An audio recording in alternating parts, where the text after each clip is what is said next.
en ello, en este proyecto, de conseguir que la UNESCO declare a la tauromaquia Patrimonio Cultural e Inmaterial de la Humanidad. En segundo lugar está Luis Capucha, de Portugal, doctor en Sociología por el Instituto Universitario de Lisboa, en donde participa en numerosos proyectos de investigación y tiene numerosas publicaciones. Ha ostentado diversos cargos en la administración pública portuguesa y en concreto es miembro de la sección de tauromaquia del Consejo Nacional de Cultura y ha sido director de la Escuela de Toreo José Falcao de Vilafranca de Seira y presidente del Club Taurino Villafranqués. Y por último, y que no será el primer interviniente, Albert Lescot, procede de la región de la Camarga-Provenza, una región que tiene la particularidad de que tiene dos razas específicas, una de toro y otra de caballo. La de toro es especialmente relevante por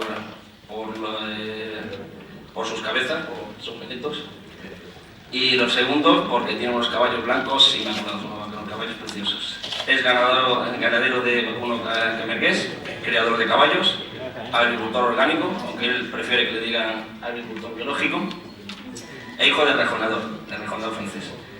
Ha sido empresario de hostelería y se va a encargar de hablarnos de la corrida camarguesa. Por favor. Ya, pues, bueno, muchas gracias. Buenos días a todos. Gracias a este señor que nos ha invitado a participar a este foro y al ilustre Colegio de Veterinarios de Cáceres y todos los representantes de esas fiestas aquí en esta zona.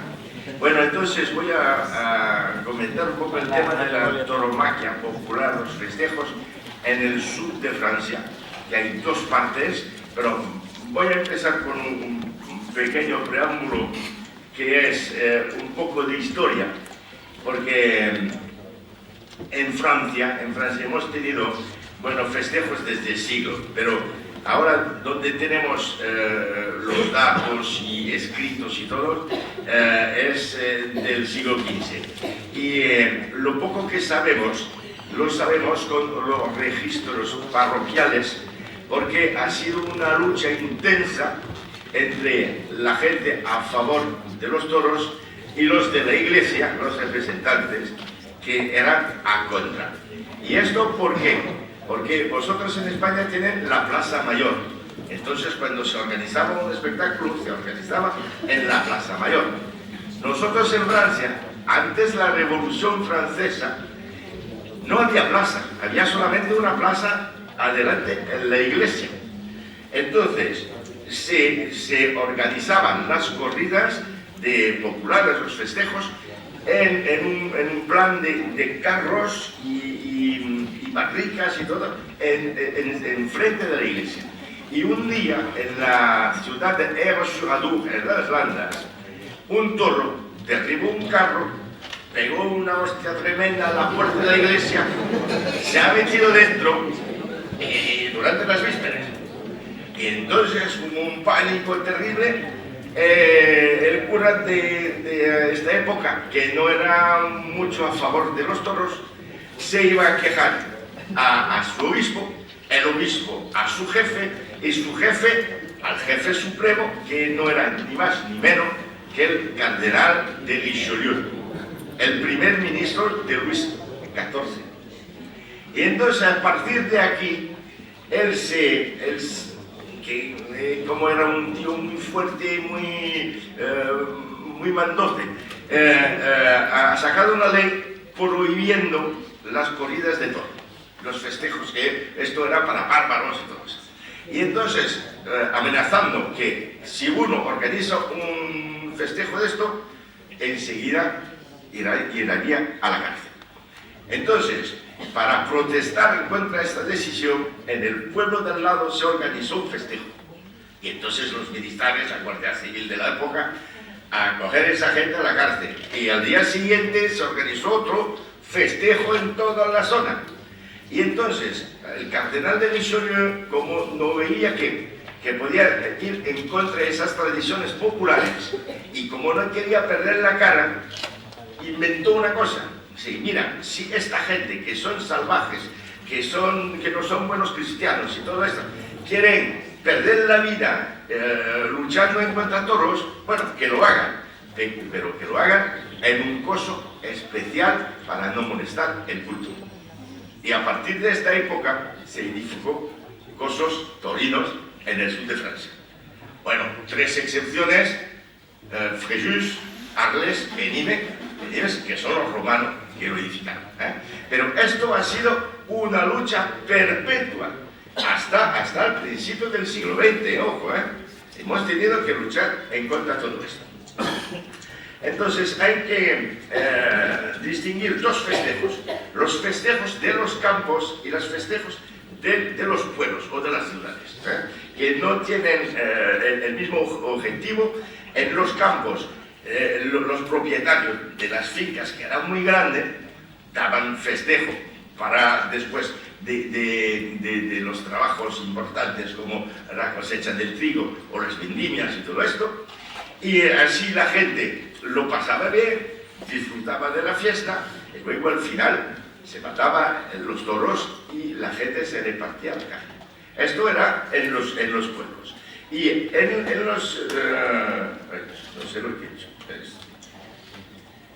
Y en las plazas y en los pueblos, ¿ves cómo se organizaba el coso para los toros? Y la finalidad era igual, al final se mataba el toro y se repartía la carne.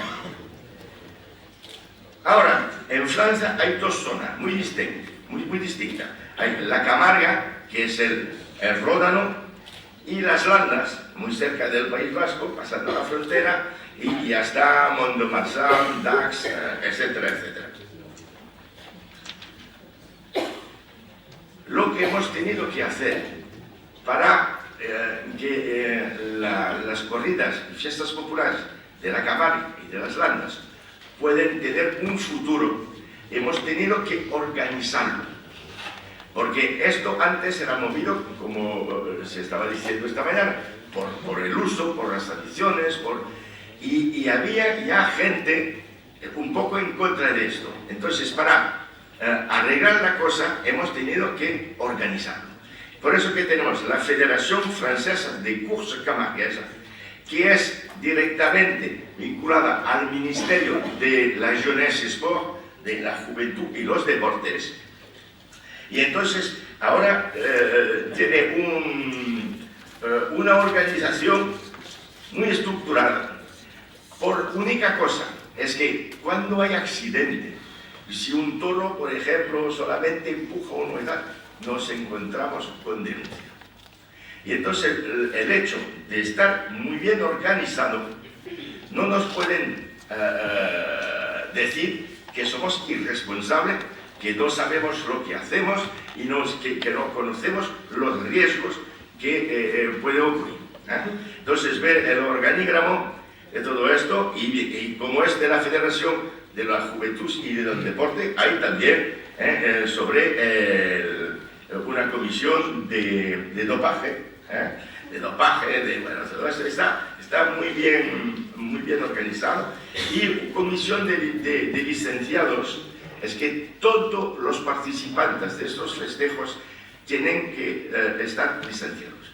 Los ganaderos, los recortadores, los jinetes que pasen en la calle, bueno, todos lo tienen. Los organizadores, los presidentes del club taurino tienen que estar licenciados.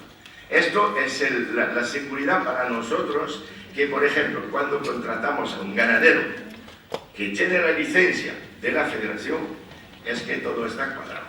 Tarjeta verde, seguro y todo esto. Esto es un punto muy importante para que nos permite ver el futuro un poco más azul. Ves ahí todas las plazas de los toros, de toros, hay pequeñas, hay pueblos y tal. Y entonces vamos a hablar un poco de la corrida camarguesa. Ojo, quizás unos de ellos se van a decir, pero estos son profesionales, no tiene nada que ver con el festejo popular. Hay unos cuantos profesionales de estos, pero los que están capaces de vivir de su trabajo son 5 o 6. Lo que pasa es que como está muy organizado, un poco, yo lo comentaré luego, un poco como un campeonato de fútbol con la primera división, la segunda división y todo esto, las figuras atraen a una cantidad impresionante de jóvenes que se meten a la corrida cabalguesa.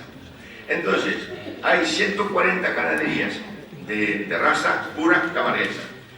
Se organiza 880 festejos en punta, porque luego en las divisiones inferiores se usan esos toros, pero envolados. Esto viene en punta. Hay 27 rasoteurs de as. Se lo explicaré un poco luego lo que es. 28 rasoteurs de l'avenir y 46 rasoteurs del trofeo de rasoteur. Entonces, demasiado rápido. Venga, entonces, el rasoteur des as es el máximo nivel y ellos van a competir en contra toros de este mismo nivel, pero lo comentaremos esta tarde cuando entraremos un poco más en la cosa de los festejos. 500 corridas de escuela de rasoteur, se ve que es muy importante la juventud que viene detrás. 4.500 festejos populares de abrivada, que con los caballos que se atraviesa el pueblo con los caballos y los toros. Jornada al campo, que antes era muy importante, ahora se ha reducido un poco. Es una peña taurina o un club de fútbol que iba a pasar el día en una ganadería, disfrutando de los toros. Y el toro piscina, que eso todo el verano, cada miércoles en todos los pueblos hay un toro piscina, con vaquillas, una piscina y tal, y si entra la vaquilla, el joven cobra 5 euros y tal. Lo que pasa es que esto nos permite de cobrar un montón de dinero para organizar los trofeos de los ases y todo esto. Porque esto no cuesta casi nada, porque el ganado, lo siento, lo pagamos muy poco. Y entonces, mira, cada miércoles son 1.500, 2.000 o 2.500 espectadores. A 5 o 10 euros cada uno. Esto nos permite cobrar dinero para organizarlo luego.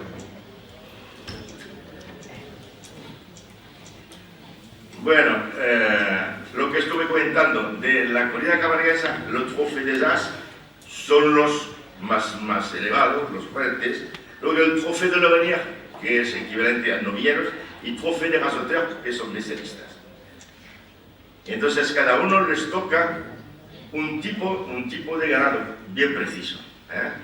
Entonces, para los ases, de los 140 ganaderos, la comisión de organización va por las ganaderías a escoger los toros, porque como no se matan, los conocemos, y se escogen los toros los más peligrosos, los más fuertes y tal. Bueno, y de estos 140 ganaderías se ha escogido 350 toros de primero. Y entonces, a lo largo de la temporada, hay revisteros que hacen parte de la organización, que van a asistir a las corridas y van a dar una puntuación a los toros. Y al final de la temporada, el toro que ha cobrado lo más es elegido toro de oro, Yom Tov. Y esto verás que va a cambiar muchas cosas.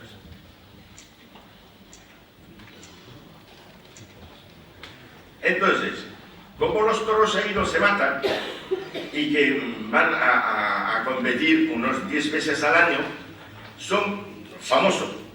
Entonces, los que son taquilleros son los toros. Pero, por ejemplo, aquí se ve San Martín de Cruz.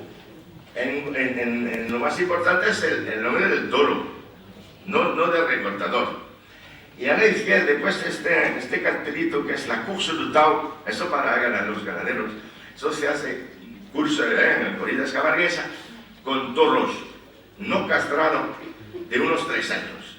Y a partir de aquí, o el toro tiene disposición para seguir, y así lo castramos, y va a seguir su vida, o no vale, y salchichón, que el salchichón de toro de la Camarga es enorme.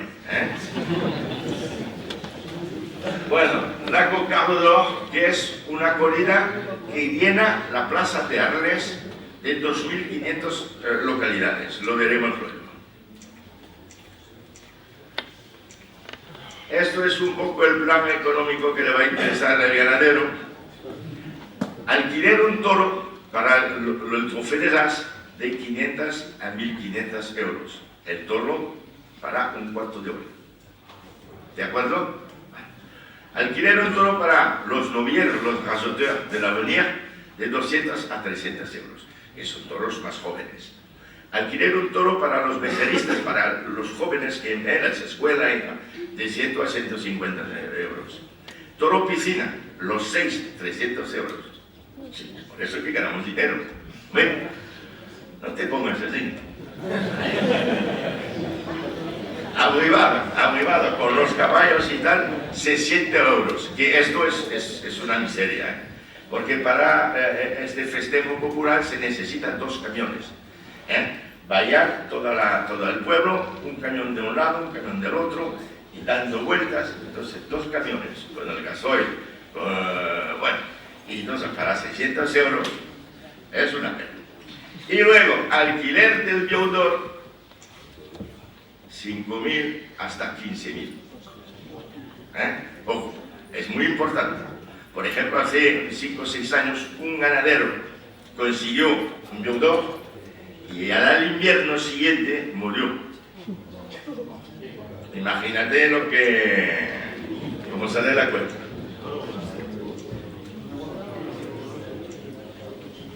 Bueno, ahora un poco, 5 minutos, si quieres. Sí, pero ya está bien.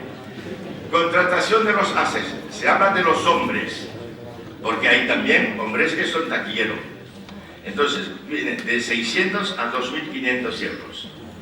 Los atributos. ¿Qué son los atributos? Son la cocarde, le gland y la ficelle, que es un trocito de ropa que se coloca aquí al medio de la cabeza, lo veremos esta tarde. El gland son pequeños pompones así. Y entonces, la gente que está dentro del coso y las empresas y tal, dan dinero a él que se llevará la cocarde. Y en los trofeos de los ases hay cocarde que puede subir hasta 2.000 euros. Entonces, el rasoteur, cuando quita la cocarde, quita el pompón, quita la cuerdita, cobra el dinero que había puesto en la organización en y es un poco como una subasta, ¿saben? Empieza a 100, 110, 120 y llega hasta donde llega. Entonces cobra esto y cobra los puntos que van a ser recopiladas para al final del año dar el vainqueur del trofeo de los ases. Que esto es muy importante. Bueno, es el costo de Arles para la Cocarde d'Or. Impresionante, ¿no? Bueno, unos cuantos datos. Todo lo que se mueve con los toros, los caballos, la ropa de la gente que tiene que comprar esto, más todo lo que eso gasta en los hoteles, restaurantes, bares y todo esto, el año pasado ha generado una producción de 23 millones de euros. Ojo, 4.500 festejos y todo esto, y esto mueve mucha gente. Las Landas, justo al lado, es un poco distinto. Se parece más a la zona de aquí del País Vasco. Son más pueblos, son más rurales, hay mucho menos espectáculos y las plazas de toros son muy distintas. ¿Ves que al final de la foto ahí hay puertas? Eso se llama le loge, son como toriles individual y mete las vacas aquí dentro. ¿Ves? Las plazas de ahora. Hay la plaza de toros de Mont-de-Marsan, que está a tope también. Bueno, entonces las Landas, antes había ganado autóctono y a partir del siglo XIX han comprado vacas de Cariquini, porque la vaca de Cariquini tenía motor y todo esto. Y ahora solamente vacas de Cariquini y unas cuantas vacas de Portugal. Pero antes se compraban vacas de la Camar, pero no se compra más. Entonces, ve la cuadrilla de los toreros y es un funcionamiento completamente distinto.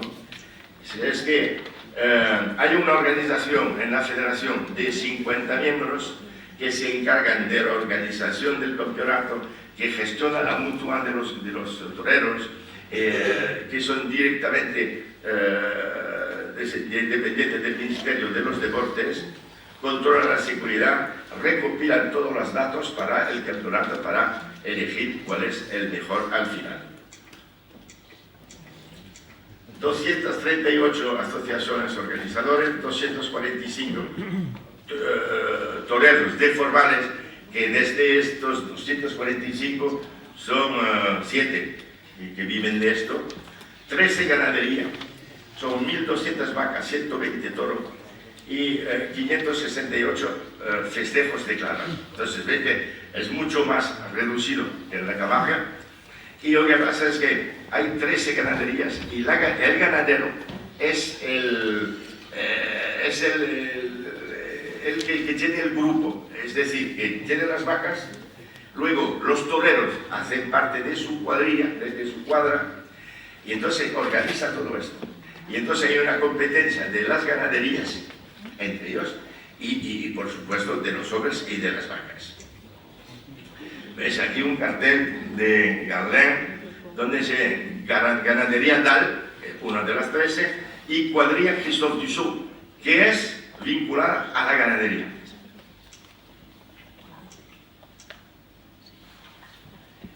Yo no quiero terminar sin hablar una pinceleta de cosas, de no hablar de la importancia de las grandes fiestas en el sur de Francia. Por ejemplo, como Nimes, como Arles y tal. Ahora, una feria no se puede organizar solamente la feria. Hay que rodear con muchas cosas. Y ahí ven 17 bandas de música y peñas, 10 conciertos, 11 abrivar y encierro, 6 capeas y recortadores. Entonces, todo esto hace parte de esto, y esto maneja mucha gente. Por ejemplo, la feria de Nimes, 1 millón de personas, 4 días. Feria de Béziers, 900.000. Feria de Arles, 500.000. Con 4 días de feria son 125.000 personas diarias. La capacidad de la plaza de Arles es de 12.500 localidades.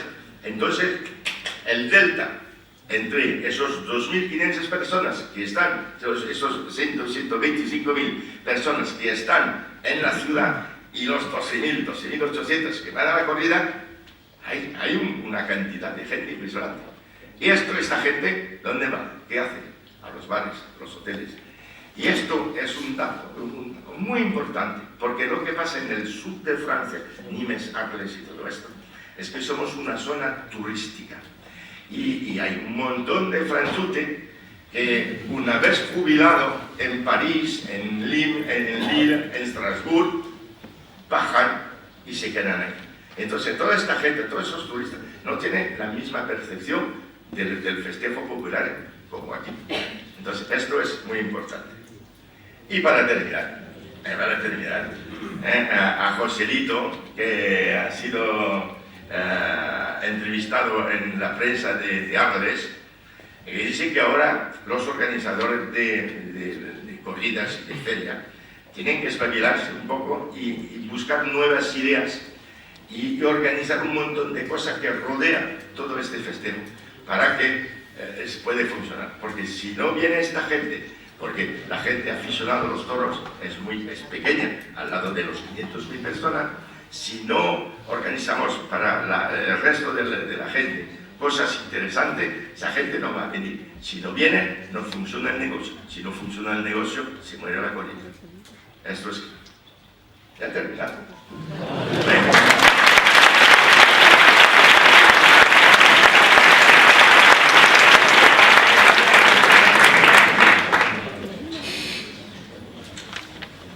continuación, Luis Capucha. Muchas gracias, muy buenos días. Mi nombre es Luis Capucha, Luis Manuel Antunes Capucha solo, no soy Luis Capucha Pereira que está en el programa. Ese es un sobrino mío que tiene otras ideas, no las mías. Yo creo que quiero agradecer la invitación para estar aquí en ese primer Foro Internacional de Festejos Taurinos Populares, organizado por el Ilustre Colegio Oficial de Veterinarios. En esta mesa, que tenía por título Mesa Importancia Económica, Social y Cultural de los Espectáculos Taurinos Tradicionales, y fue para lo que me preparé. Pero, si necesario, tengo dos presentaciones con la carta de los festejos taurinos institucionales y populares. En Portugal se puede mostrar después por la tarde o algo así. Pero ahora lo que quería hablar es sobre eso, la importancia, principalmente la importancia cultural y social de los espectáculos taurinos populares. En Portugal nosotros estamos trabajando en el sentido de que la tauromaquia sea oficialmente reconocida como patrimonio cultural y material. Hay un festejo específico, que es la Capella Reana, de que se hablará por la tarde, que ya está registrada como oficialmente. No es solo una declaración del ayuntamiento, es un registro oficial como patrimonio cultural y material, pero se busca inscribir en el registro toda la tauromaquia, la cultura tauromaquia en Portugal. Ese presenta una primera dificultad, es que para registrar la tauromaquia como patrimonio cultural y material hay que hacer un inventario, y el inventario tiene que ser completo. Y el problema es que la fiesta de toros presenta una gran diversidad, como terminamos de ver con las ponencias de la mañana, y ahora con lo que vemos aquí en Francia, y si fuéramos a Portugal y a otras partes del mundo, pues veríamos que hay una enorme diversidad y también algunos puntos comunes, algunas cosas que son partilladas por toda la gente donde hay toros. En primer lugar, queda claro, las corridas institucionales, que tienen la forma de espectáculo.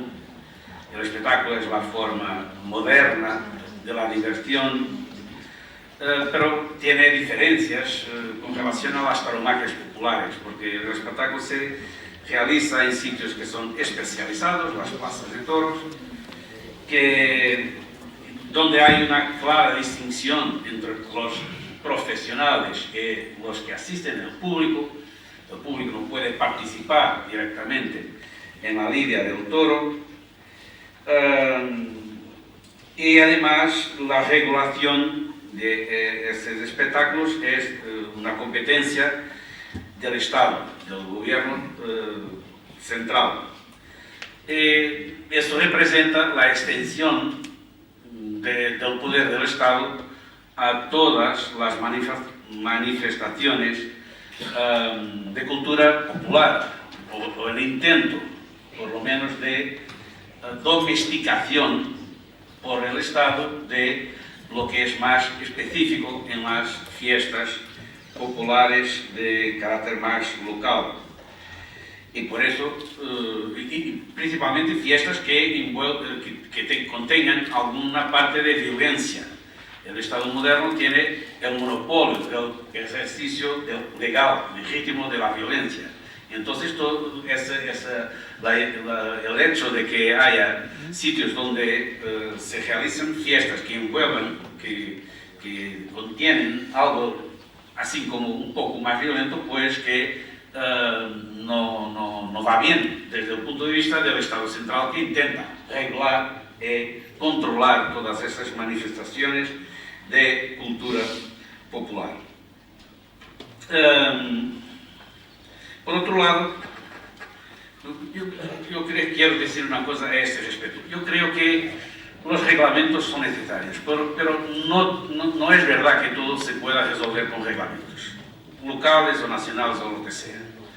Hay cosas que sí se arreglan produciendo reglamentos, pero no se puede pensar que porque se creó un reglamento las cosas se quedan resueltas por sí mismas. Hay que haber una intervención, hay que haber una acción para que incluso los reglamentos puedan ser efectivos y producir los efectos que se desean.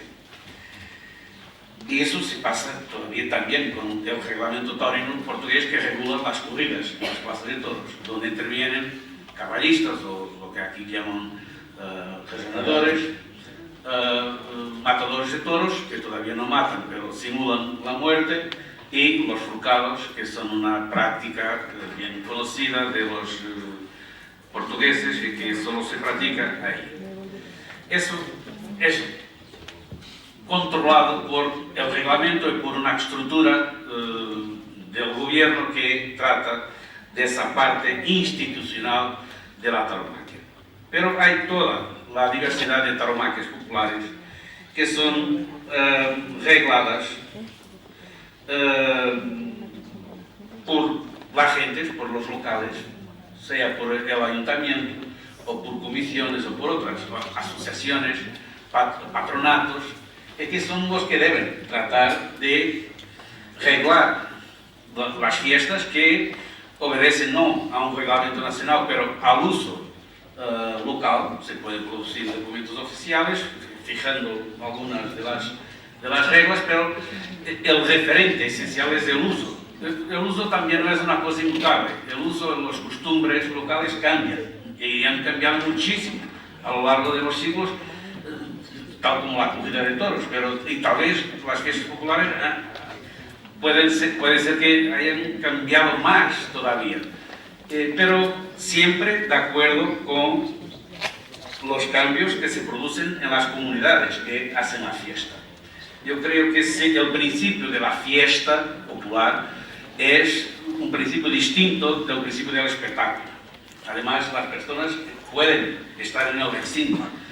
Las fiestas se realizan usualmente en las calles, en sitios públicos, no en sitios distintos, especializados, preparados para el fin de correr toros. No, se realizan en las plazas mayores, en las calles y en otras partes. Eso hace toda una gran diferencia. Y nosotros tenemos mucho de eso en Portugal, desde el norte, la región del Vino Verde, con la vaca de las cordas, que es un toro enxugado en Punta de Lima, las sueltas, lo que se llaman los encierros, esperas de toros, los encierros, y después las sueltas de toros que se realizan en todo el Val del Tajo, también en muchas localidades del sur, en Alentejo, las capellas rayanas, cerca de Cáceres, del otro lado de la frontera, más bien cerca de Salamanca.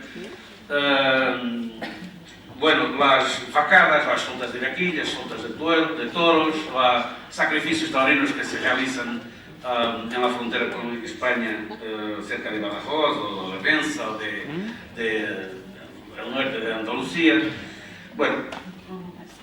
Manifestaciones muy diversificadas desde el punto de vista de la forma, del modo de correr los toros o las vacas, y también muy diversificadas desde el punto de vista del significado, del que está implicado en las referencias culturales que están por detrás de estas fiestas.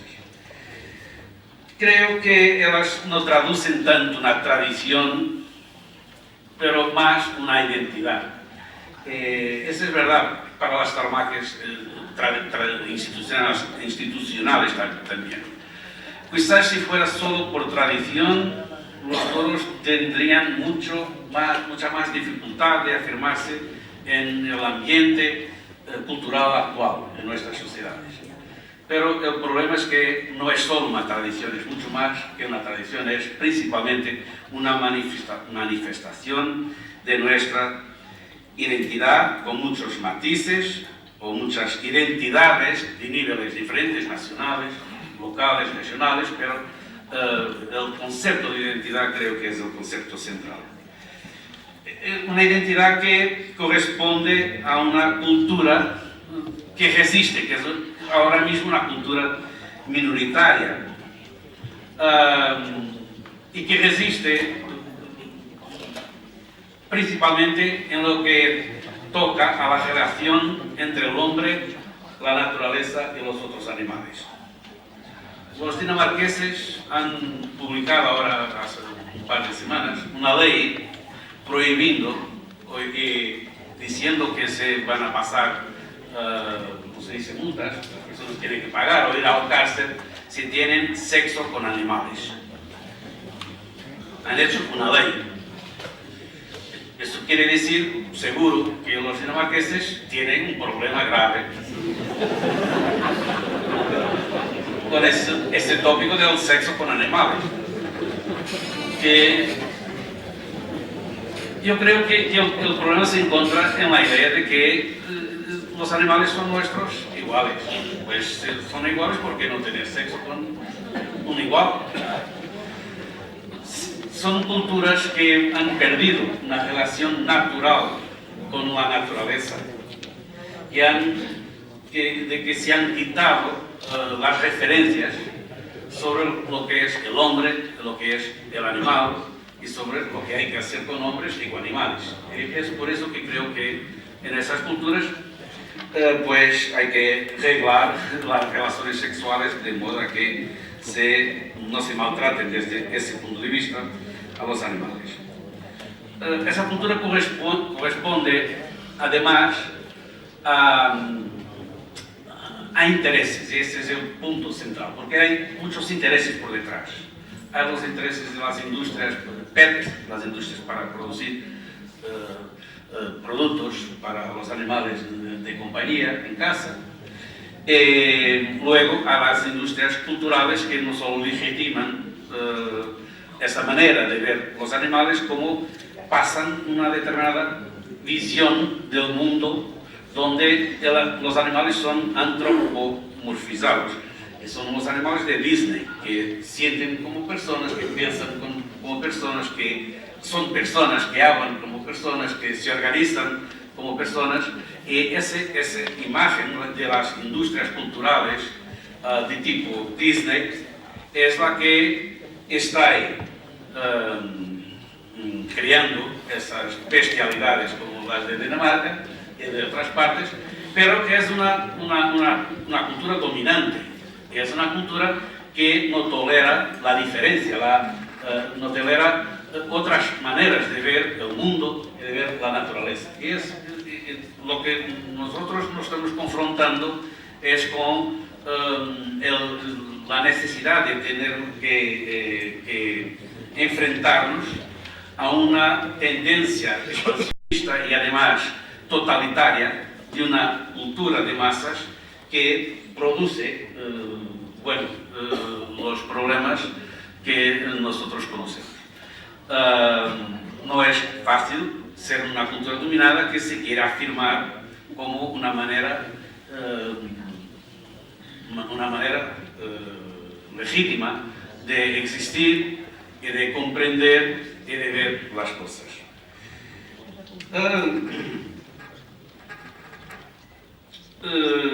Claro, queda claro de que los festejos, las fiestas taurinas en Portugal mueven mucha gente, muchas centenas de millares de personas o mismo 1 millón de personas en todo el país. Y todavía cada vez más personas. La verdad es que cuanto más somos atacados, más personas vienen a la fiesta.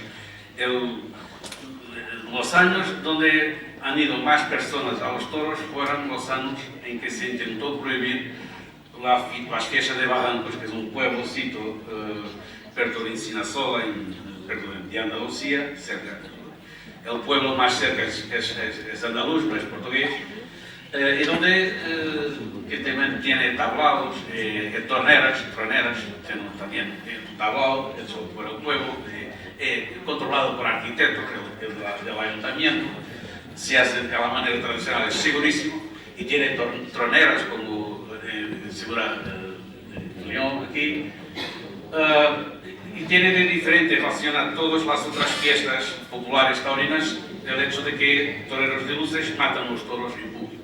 Y siempre se fue tolerada esa fiesta, incluso cuando los toros de muerte fueran prohibidos en Portugal por la dictadura en 1928 y 28. Pero estaba muy ajeno de si hacía. Hasta que un día los animalistas y un tribunal de Oporto, a 800 kilómetros, dice que no se podía hacer. Entonces se armó un gran lío y durante unos 4 años era el tópico principal en toda la televisión, en todos los periódicos, en toda la gente discutió todo sobre lo que son los animales, lo que son los derechos culturales, si tenemos o no tenemos derecho a tener nuestra identidad, si los animales sufren o no sufren, si la historia debe ser considerada o no debe, lo que es la importancia, todo se discutió a propósito de Barbados.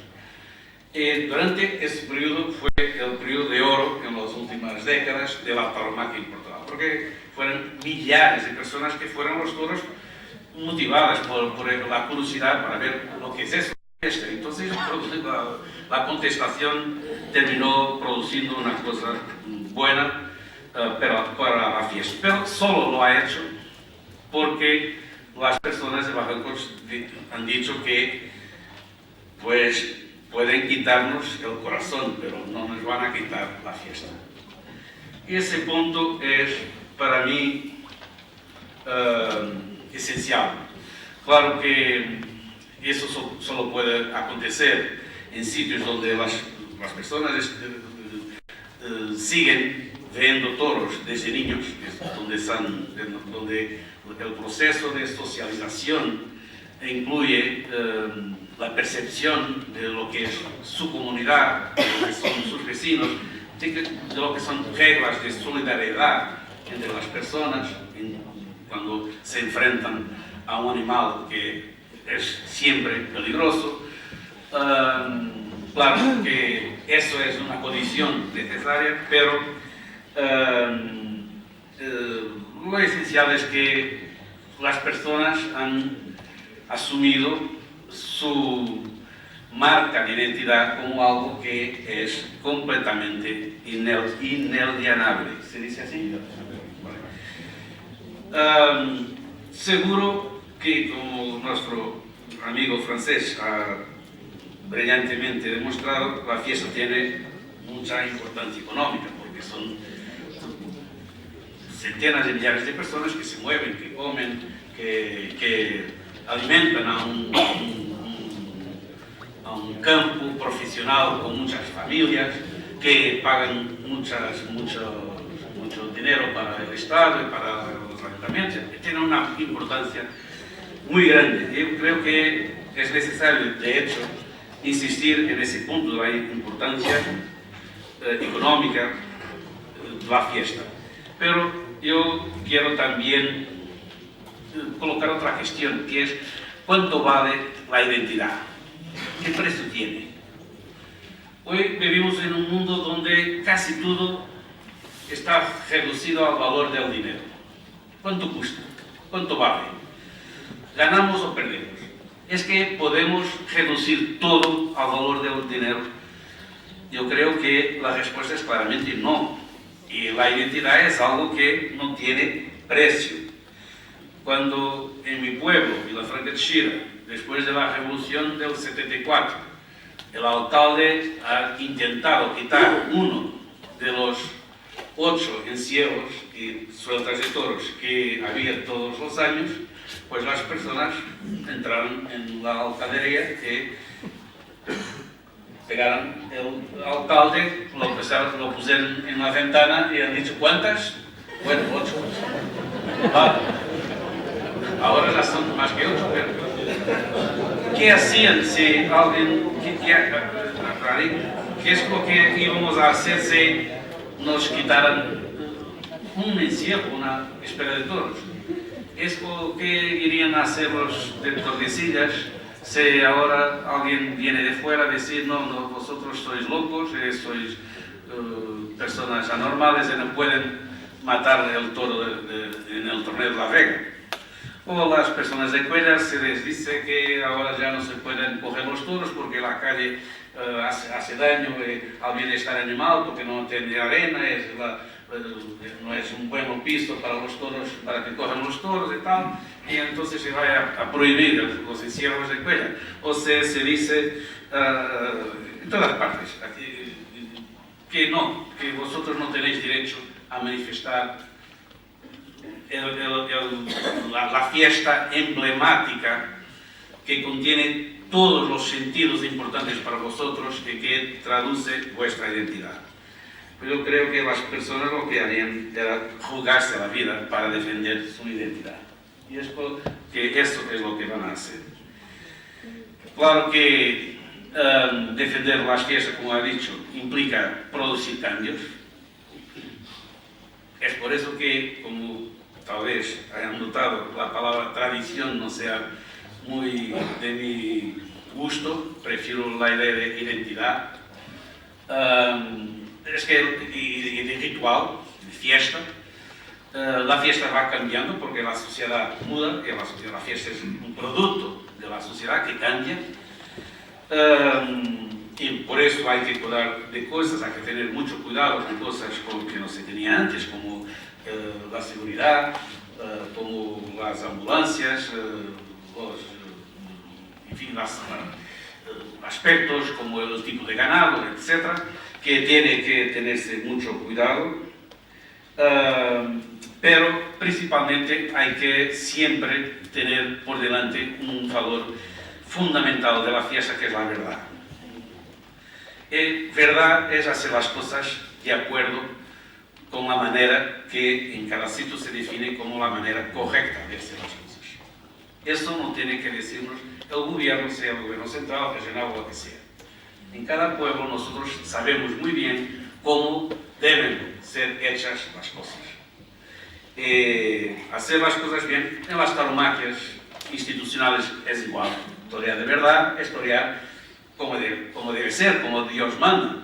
No es torear con el pico, es torear con la panza, no es estar montado en el toro, es cruzarse, etc. Es la verdad, son las reglas. Y en el toro de La Vega, la misma cosa, en Cuéllar la misma cosa, en Sabugal con el Furcón, la misma cosa. Hay un conjunto de reglas que hay que respetar, esa es verdad.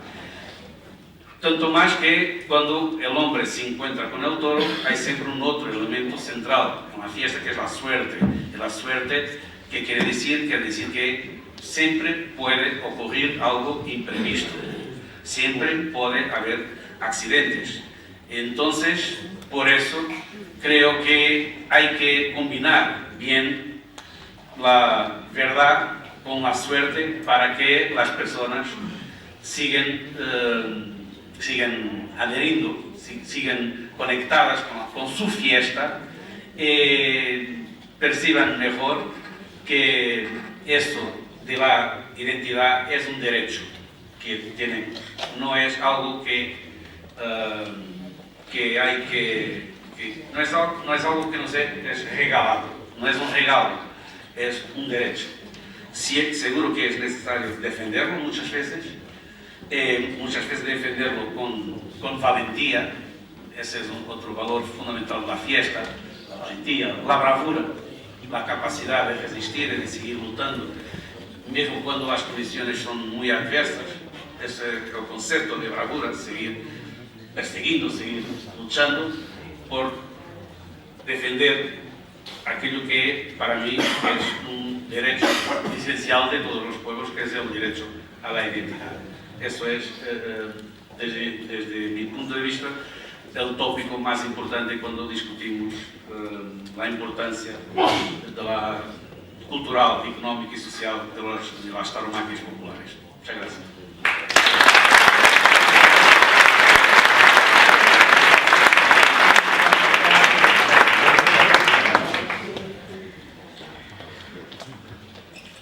Buenos días.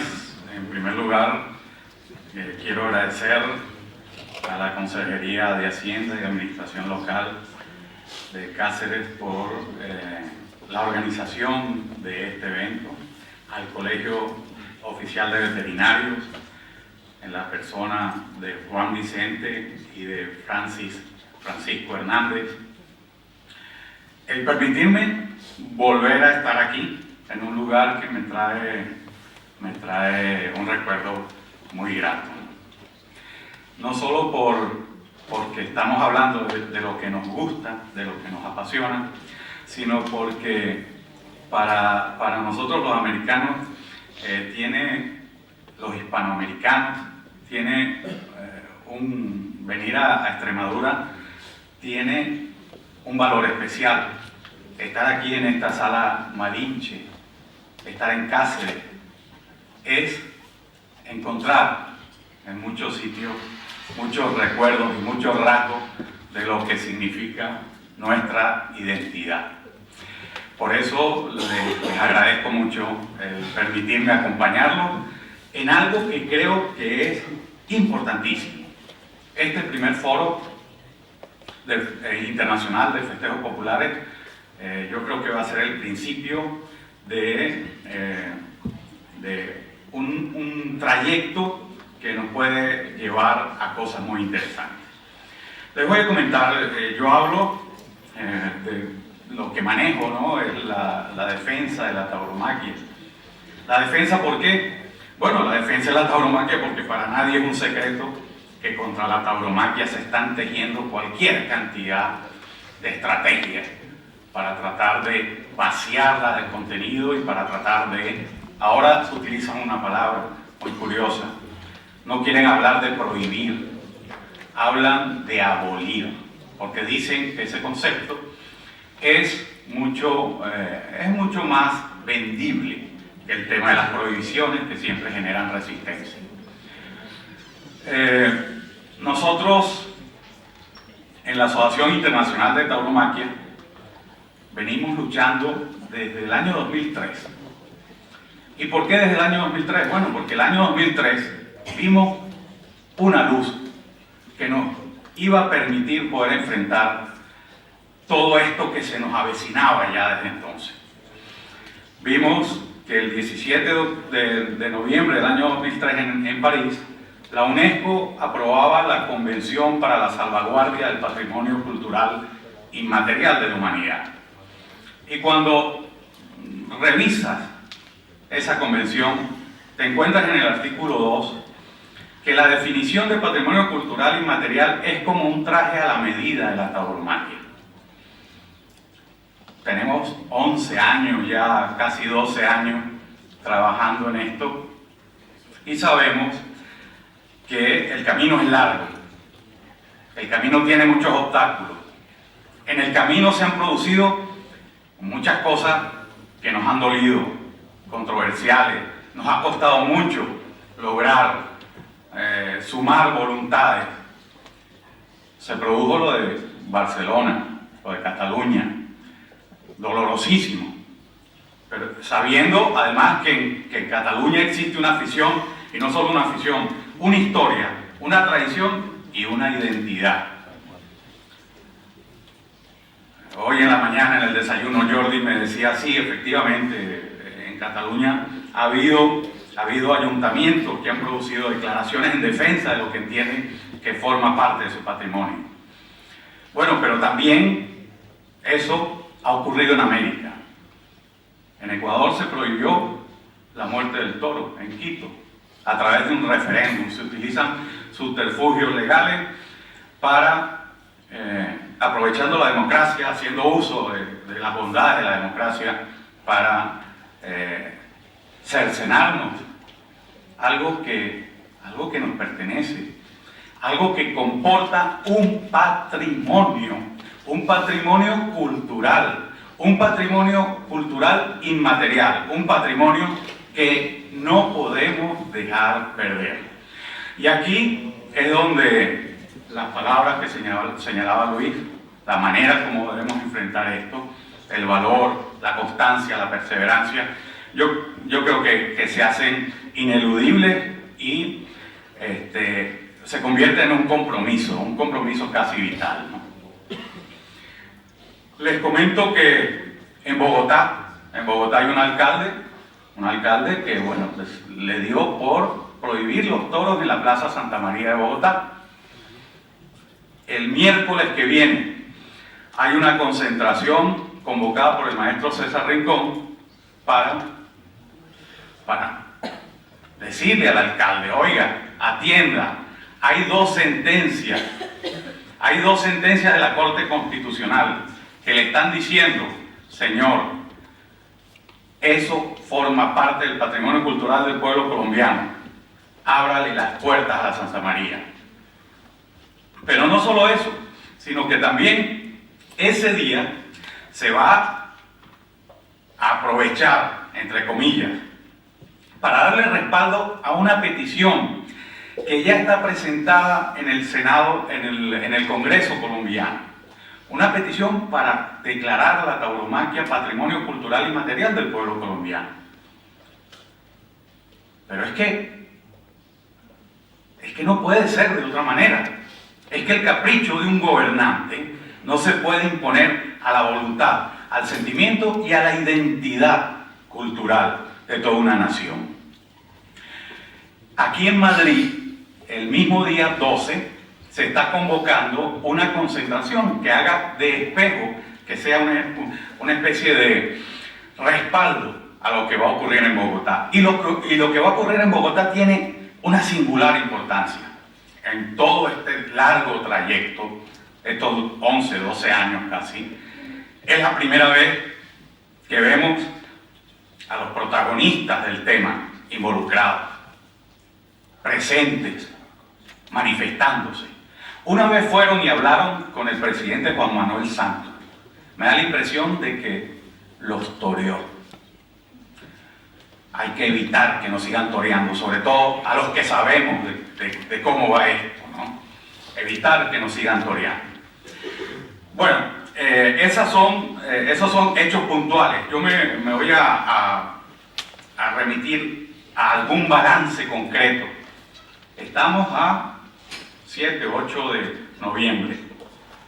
La semana que viene, casualmente el 12 de noviembre, se va a cumplir un año ya de la aprobación de la ley que declaró a la tauromaquia como patrimonio cultural del pueblo español. Esa ley costó muchísimo, pero es la ley que blinda la tauromaquia, y nosotros hemos estado involucrados en todo el proceso que ha conducido a la elaboración y declaración de esa ley. En primer lugar, ¿qué hicimos? Bueno, irnos por los pueblos, irnos por las localidades, irnos por las ciudades, a buscar legitimidad, a que los ayuntamientos, las diputaciones provinciales declararan y reconocieran que la tauromaquia es parte de su patrimonio cultural. ¿Qué tauromaquia? La tauromaquia entendida en su sentido más amplio. Siempre hemos defendido a la tauromaquia en su concepto más amplio, que incluye, por supuesto que tiene que incluir su génesis. ¿De dónde viene el toreo? ¿Cuál es el origen de todo esto? Está en los festejos populares, está en el encuentro del hombre con el toro. ¿Cómo es posible que se pueda excluir o que se pueda ignorar esta realidad que hoy en día es una realidad de contraste? La fiesta de los toros en las plazas sufriendo embates terribles, los festejos populares multiplicándose y celebrándose en mayor número y con asistencia de más espectadores y participantes. Eso nos condujo en algunos momentos a enfrentarnos a quienes nos trataban de decir, no, lo de los festejos populares, eso es competencia de las comunidades, es competencia de las administraciones. No, la Constitución española es clarísima. en cuanto a que la defensa del patrimonio cultural del pueblo español es competencia de la Administración Central. Abogamos porque se incluyeran los festejos populares en la ley. Muchos de ustedes habrán leído la ley. Entró con alguna dificultad de encaje, ¿no? Pero ahí está, y ahí están los festejos populares. Están en el prólogo de la ley y están en el desarrollo de la ley.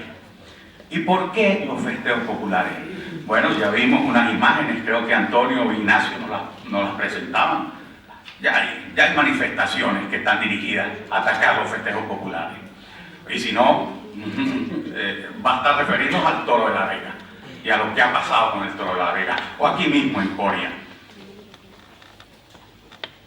Para eso tenemos que estar preparados, porque la amenaza es cierta. Y si la amenaza es cierta, lo responsable, Luis, y Alberto, que nos organicemos para defendernos.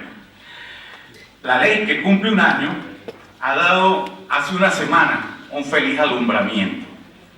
La ley contempla dos cosas interesantísimas. Una, la adecuación de la legislación española a la Convención de la UNESCO. Y la semana pasada el Consejo de Ministros aprobó el anteproyecto de ley de protección del patrimonio cultural inmaterial. Bueno, tenemos el orgullo, tenemos que sentirlo todos, que ha sido la tauromaquia la que no solo ha generado esa ley de protección al patrimonio cultural, su ley de protección como patrimonio cultural, sino que al impulso de la tauromaquia se ha producido este instrumento. Este instrumento va ahora a las Cortes Generales. Este instrumento contempla y recoge la cantidad de medidas de protección que se tienen que tomar en el seno de las sociedades para proteger su patrimonio cultural. Específicamente, las que están contenidas en los artículos 13 y 14 de la UNESCO. Mire, yo por aquí tengo, esto es una página de unos antitaurinos. Ellos ya hace años advertían de lo que podría pasar si la tauromaquia llegara a alcanzar el reconocimiento como patrimonio cultural inmaterial, y lanzaban alarmas de preocupación. Bueno, aquí viene, a partir del artículo 9 ya vienen recogidas esas disposiciones. Hacia allá tenemos que ir. Hacia allá tenemos que ir, y aquí está la importancia de este foro. Qué difícil, qué duro es ponernos de acuerdo, qué duro es agarrarnos de la mano y ir en defensa de lo nuestro, ¿no? Yo creo que va a ser necesario que se produzca esa comunicación que permita los acuerdos que conduzcan a que seamos un bloque sólido, así como son los anti. Tienen una fundación que los financia y permite todas esas aventuras que hacen algunos de ellos en los países taurinos. Esa era una introducción que quería hacerles sobre la parte que más me preocupa, que es la de la defensa. Yo realmente no voy a extenderme mucho en el tema, ya lo han dicho, la importancia económica, la extraordinaria repercusión económica que tienen los festejos populares. O sea, cómo inciden cuando se celebran festejos, cuando se celebran ferias. ¿Cómo impacta eso en la economía de los pueblos que celebran esas actividades? La importancia cultural, Luis ha estado mencionándola. Pero sobre todo, les quiero hacer hincapié en el tema del sentido de comunidad que tenemos que tener. Yo, oyendo esta mañana las intervenciones de Antonio y Ignacio, oyendo a Alberto y oyendo a Luis, me doy cuenta de que es que formamos parte de una gran comunidad. Y ustedes me preguntarán, ¿y cómo es eso en América? Pues en América existe esa comunidad. Y les voy a ya pasar a reseñar de una manera muy breve cómo están presentes los festejos populares en América. América simplemente se conformó, los pueblos americanos se conformaron en un fenómeno extraordinario de mestizaje cultural. Esos pueblos asimilaron la nueva cultura que recibieron y la religión, el idioma y por supuesto los toros se convirtieron en hechos propios que simplemente adaptaron a su manera de sentir la vida, a su filosofía de vida, con algunos matices y con algunas variantes. Les voy a citar muy rápidamente algunos de los festejos que se recrean en los países americanos, en los países taurinos americanos. En México, por ejemplo, en México existen lo que se conoce como las pamplonadas, que no son otra cosa que encierros por las calles al igual que se hacen en Pamplona. Existen en México los forcados mexicanos. Es más, hay una asociación de forcados mexicanos. Los recortes. Y existe en México algo curiosísimo que se llama la charrería. Bueno, la charrería es una actividad en la que los hombres demuestran sus habilidades y destrezas con los caballos y con los toros, lazándolos, derribándolos, montándolos. Pero montarlos es extraño, no. A Madrid vino hace 200 años un indio del Perú, que se llamaba el indio Ceballos, que montado arriba de un toro, hacía filigranas a otro toro. O sea, en México, con la pasión que los mexicanos le imprimen a su afición por la fiesta de los toros, en México existe todo un culto y todo un mundo de los festejos populares que es importante desde el punto de vista económico, que es importante desde el punto de vista cultural y que es importante desde el punto de vista social. Les voy a citar un ejemplo de las voluntades de consenso. Los charros han firmado un acuerdo con asociaciones de profesionales del mundo del toreo para ir juntos a buscar la declaración del reconocimiento como patrimonio cultural inmaterial. Ese acuerdo, ¿y por qué nosotros no podemos alcanzar esos acuerdos? Colombia. Esta tarde se va a hablar aquí de algo que se vive en Colombia y que es espectacular. Un país taurino donde los haya. Las corralejas. Las corralejas de Sincelejo no son otra cosa que una gran capea. Una gran capea en un ruedo muy grande, construido a propósito de eso. El origen está en que los grandes hacendados en sus tiempos, para celebrar fiestas, bueno, pues creaban un recinto a donde iba la gente a disfrutar y a compartir, y allí le soltaban los toros. Bueno, pues eso se sigue realizando. Y se sigue realizando, y en esas corralejas ves tú recrear suerte del toreo absolutamente olvidada. El hombre que engaña al toro, a lo mejor que tienen otras modalidades, pero que están presentes. Se utilizan capotes, muletas, gente que engaña al toro con una sombrilla, gente que pone banderillas acostado o sentado. O sea, cosas absolutamente insólitas, pero que se viven intensamente en las fiestas, en las corralejas colombianas.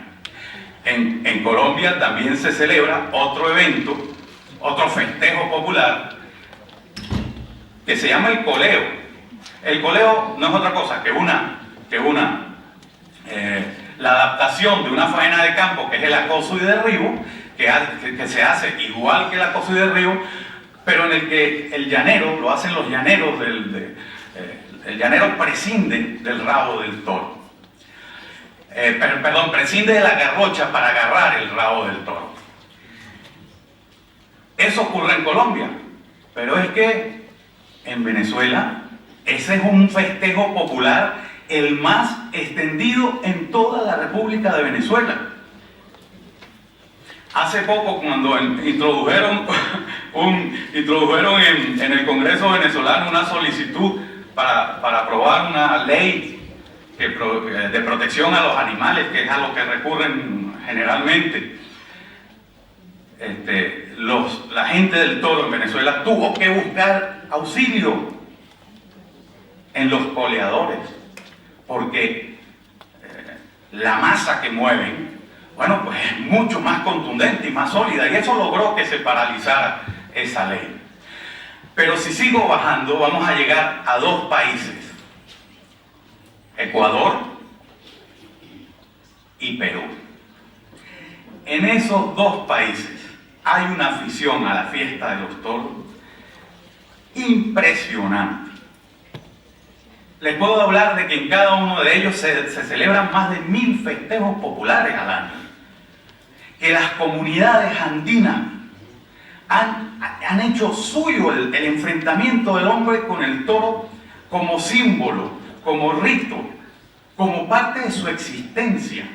Y le introducen modificaciones. Por supuesto, se celebran eso que vemos nosotros, el toro en la calle, hemos visto algunas fotografías, o el toro en un recinto, por supuesto, increíblemente precario. O sea, no tienen la regulación que existe aquí en España, o existe en Portugal, o existe en Francia. Pero la gente no puede vivir sin la fiesta de los toros.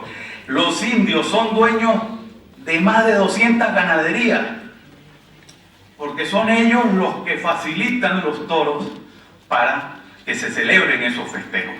Es más, hay algunos sitios en donde la religión llegó y llegaron los toros, pero no llegó el idioma.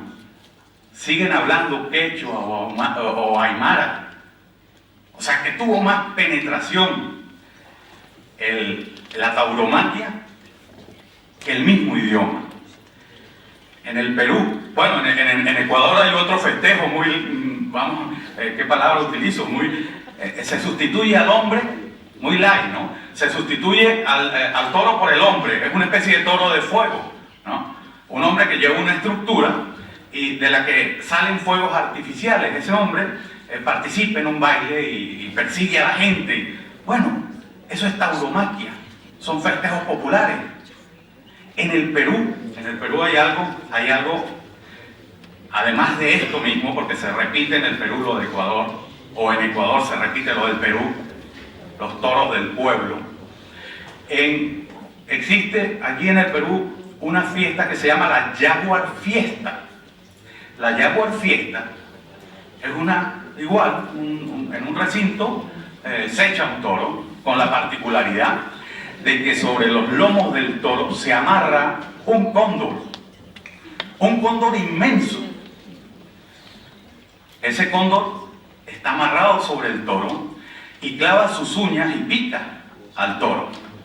Si el cóndor resiste toda la lucha, porque al toro lo torean, si el cóndor resiste la lucha montado arriba del toro, ellos entienden que ese año va a ser de buena cosecha. Si el cóndor perece, la comunidad entristece y entra en melancolía porque presagian una mala cosecha. O sea, son hechos de la tauromaquia vinculados a nuestra vida cultural.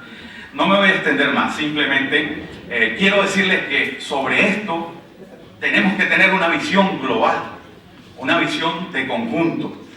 En esa visión es en la que estamos trabajando y sobre esa visión es que estamos trabajando. Pero por supuesto, la Capella Arraina ha sido declarada Patrimonio Cultural Inmaterial en Portugal. En el Perú, esa Jaguar Fiesta, el toro de San Juan Bautista de Pachacona, fíjense si es importante para el pueblo peruano, que ha sido uno de los primeros elementos que ha sido reconocido como parte del patrimonio cultural inmaterial del pueblo peruano. Bueno, pues esa visión global es la que nos va a permitir poder tener la fuerza suficiente para encarar los retos que vienen, que son muy preocupantes, me atrevo a adelantárselo. son muy preocupantes. Pero esto, que forma parte de nuestra identidad, que constituye un patrimonio cultural, que tenemos la responsabilidad de transmitirlo a las futuras generaciones, esto tiene que defenderse. Y defenderse, como lo dice el eslogan del Congreso, de la raíz al futuro. O sea, en un concepto extraordinario, me pareció, de totalidad y de globalidad. Muchas gracias.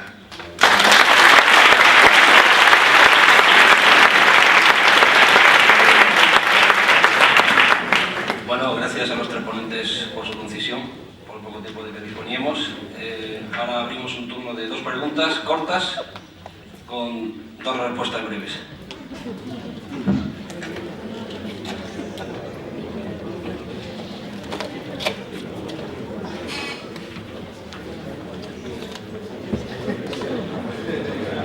Pues, como las explicaciones han sido tan claras y precisas, pasamos a tomar el café. 15 minutos. Gracias.